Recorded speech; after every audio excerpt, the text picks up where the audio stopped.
In today's video, I am going to explain finger flexor muscles. I will explain two muscles. I will explain superficial muscle first and deep muscle in second part. Let's get started from this muscle. This is flexor digitorum superficialis.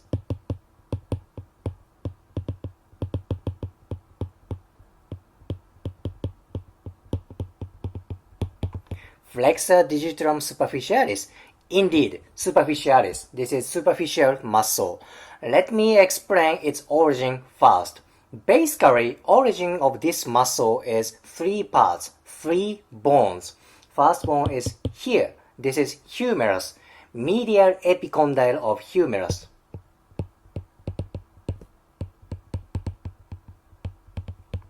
This picture looks like muscle fiber doesn't attach to medial epicondyle, but in reality, muscle fiber attaches to medial epicondyle, that is humerus.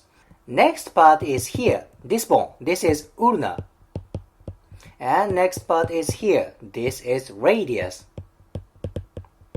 Basically, all bones around elbow and forearm, medial epicondyle, humerus, ulna, and radius. Let's go to insertion. Insertion is of course finger bones, phalanges.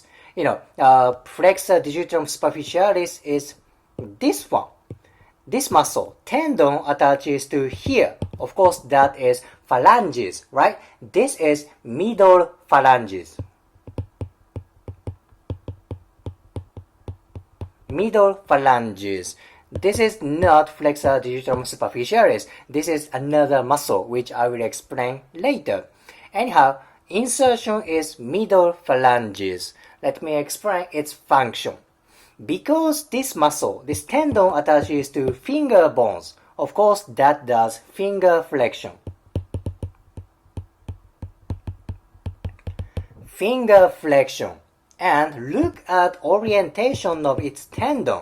This tendon, of course, crosses finger joint, and of course that crosses fist part. This is fist part. Thus, flexion for fist. Flexion for fist. Plus, this muscle tendon also crosses wrist joint. So, flexion for wrist. Three flexions for joint. Fingers, fist, and wrist.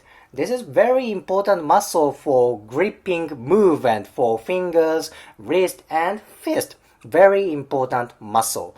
This is flexor digitorum superficialis. Let me explain deep part. Alright, this is one layer deeper. Flexor digitorum superficialis is gone. Let me explain this muscle. This is deep one. This is flexor digitorum profundus.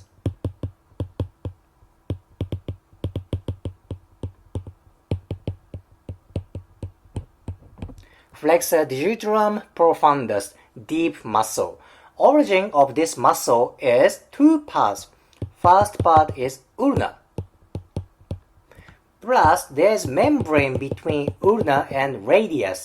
This membrane is called interosseous membrane.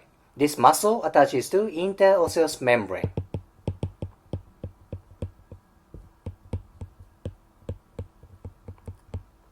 Two origins, ulna and interosseous membrane. Let's go to insertion.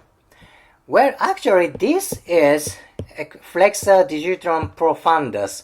This muscle attaches to distal phalanges.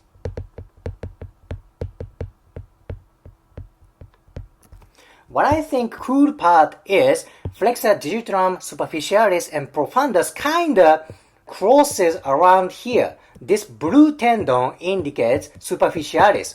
And yellow one, this one indicates profundus. See that you only see tendon of superficialis in this picture, which means this is superficial. Superficialis makes sense, right?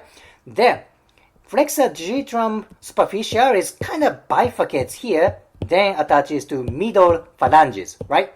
Then in between this bifurcation of tendon, flexor digitorum profundus shows up like this. So there's like a three-dimensional intersection around here. I think this is very cool thing. Superficial muscle and deep muscles kind of switch the layer. It's very amazing, very interesting thing. Now, functions of flexor digitorum profundus. That is actually same functions like flexor digitorum superficialis. 3 flexions. One thing is, of course, flexion for phalanges, finger flexion, finger flexions, and fist flexion, plus wrist flexion. Flexor digitorum profundus is also important muscle for gripping movement, gripping fingers, fist, and wrist. Very, very important. I know, flexor digitorum superficialis and profundus are kind of minor muscles. Not many people focus on finger muscles, right? Many people focus on shoulder muscles, pelvis muscle, hip muscles, knee muscles, and ankle muscles, right? Of course, other muscles are important. However, finger muscles are so important as well. Why is that? Because we use fingers, fist, wrist a lot in these days, right? We use smartphone, we use a computer, we use a lot of finger movements and wrist movement. Thus, tightness of finger muscles can affect for maybe a finger pain, wrist pain, palm pain, or even for tight forearm. If you liked today's video, please hit the like button, comment, and subscribe. See you next video.